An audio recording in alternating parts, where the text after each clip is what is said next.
In many places, frequent transit is oftentimes a predecessor for reduced car dependency and dense walkable neighborhoods. Within TransLink and Greater Vancouver, this is defined by at least 4 trips per hour per direction for most of the day throughout the week. These corridors make up what is locally known as the FTN, or Frequent Transit Network. In practice, this is kind of a weak definition, as it excludes other amenities such as priority lanes and signals, which are features that are necessary to maintain reliability along these corridors. That said, these are usually predecessors for articulated service and in some cases rapid bus implementation. Recently, the 323 128th Street was increased drastically to pretty much follow the 15-minute policy outlined by TransLink.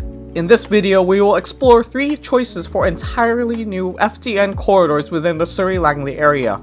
If you're new to the channel, please consider subscribing. And to begin, let's go over one honorable mention.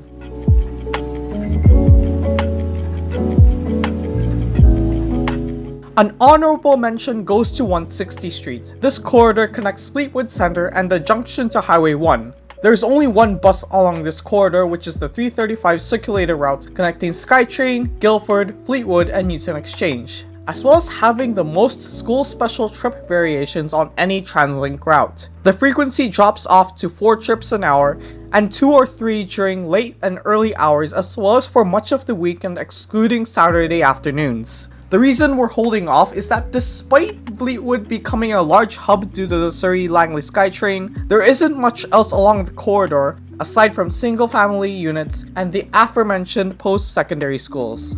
With that out of the way, let's do our top 3.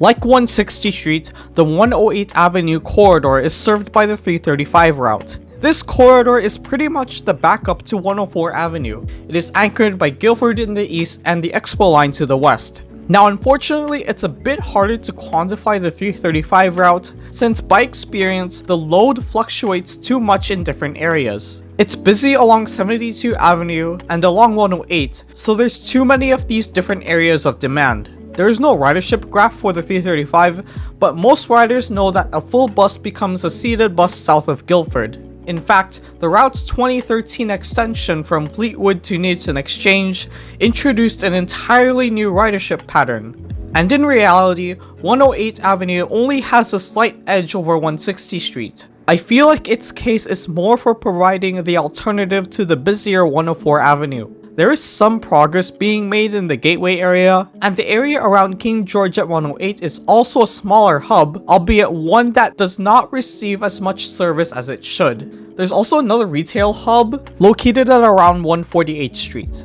And you also have Guildford Park Secondary, which is also another ridership base. After the Surrey-Langley SkyTrain opens, I doubt the route will survive in its current form, opening up this possibility even further. Perhaps they bring back the old 332 route. This bus once connected SkyTrain and Guildford. Let me know in the comments.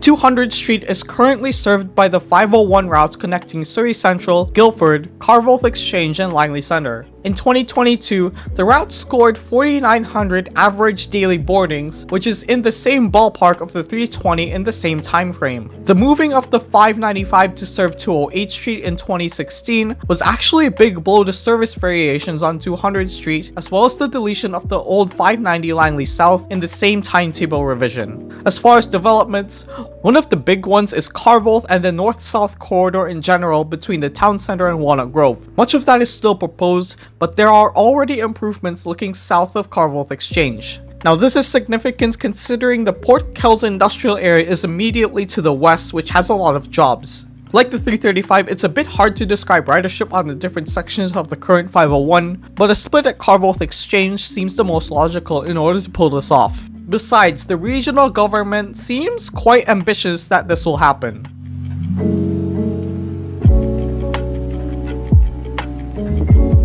And now for the most likely FTN corridor.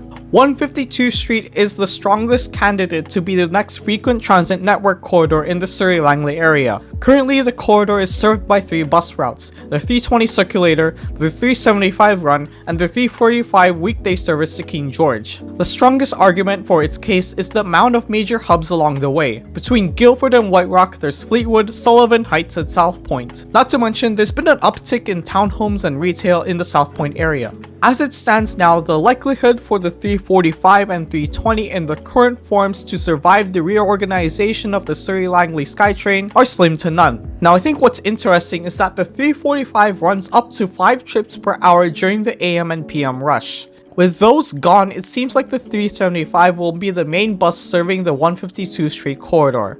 Combining the 345 and 375, we get around 4,700 daily boardings in 2022, which is comparable to the 501 when compared to distance.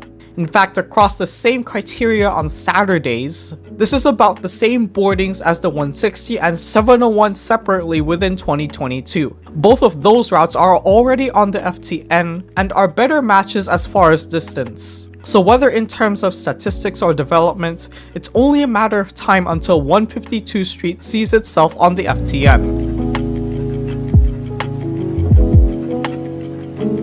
From these choices, it's very clear that these potential expansions stem from the Surrey-Langley SkyTrain extension. A lot of Surrey's current network is reliant on long circuitous routes which serve many different areas. Often, these are prone to traffic delays where 6 buses on the same route become stuck in one place, causing delays in other places. As for implementation, the start of the Surrey-Langley SkyTrain seems the most logical. Usually, CMBC will wait a few days until after the opening of rail extensions to implement major service improvements in the affected area. Again, look no further than the Coquitlam extension of the Millennium Line in 2016 and the Canada Line in August and September 2009. Anyways, that's it for this video. Which corridors do you think will be the next to join the FTN map? Leave it in the comments. If you are new to the channel, please consider subscribing, and I will see you in the next one. Cheers!